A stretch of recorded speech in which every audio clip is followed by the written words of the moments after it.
Chámome Antía Balseiro, son unha estudante de integración social actualmente.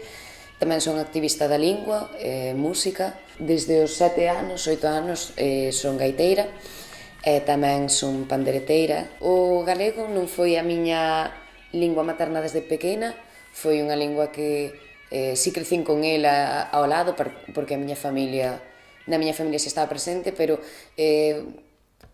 adapteina como lingua, como primeira lingua, como lingua habitual para relacionarme sobre os 14, 15 anos, que foi cando habitualmente empecé a utilizar esa lingua normalmente. Decidín cambiar a lingua por unha cuestión máis ben política ou social, non?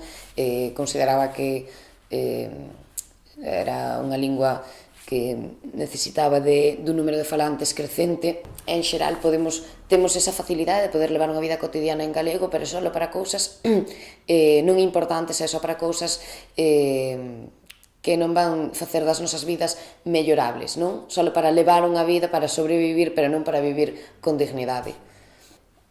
Cando caeu a dictadura, tirei un compromiso ca lingua galega para que supostamente as galegas e galegos puidásemos vivir en condicións ese idioma.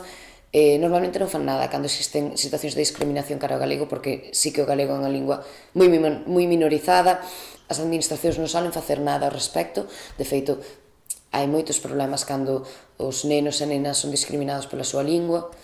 E tamén a nivel individual ou a nivel incluso colectivo, sí que hai espazos, asociacións, movimentos políticos, movimentos lingüísticos que fan de grupo de choque contra a perda de falantes do galego, non? Desde asociacións lingüísticas de lectura, por exemplo, en galego, tamén a cuestións musicais. Eu participo tanto de centros sociais, que son os espazos que se encargan da intervención de base.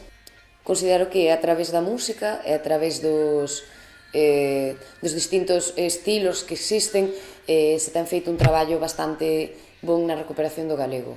Temos exemplos tanto, desde os anos 60 hai grupos como Voces Ceibes que empezaron a cantar en galego, tamén contra a dictadura, non? Desde un punto de vista político tamén tuveron o seu papel, que fixaron bastante pola recuperación do noso idioma e pola dignificación, sobre todo. E tamén a día de hoxe si que existe esa necesidade de dignificación do idioma.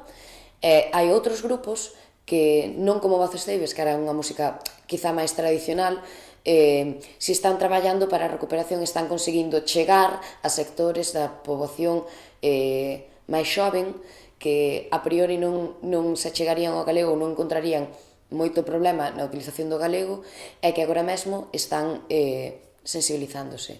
Podemos poñer exemplos de grupos de rock, non? Como Now, cantantes como SES, e que sí que fai bastante traballo por normalizar a lingua galega como unha lingua tamén de facer cultura, porque sí que foi un problema que durante estes últimos anos de transición e tal, parece que a lingua galega a nivel cultural só puido quedarse na música tradicional, na música tradicional galega, e demostrouse que, ademais de ser unha lingua para utilizar na música tradicional, tamén unha lingua para utilizar en outros estilos modernos ou actuales que poidan chegar a máis xente.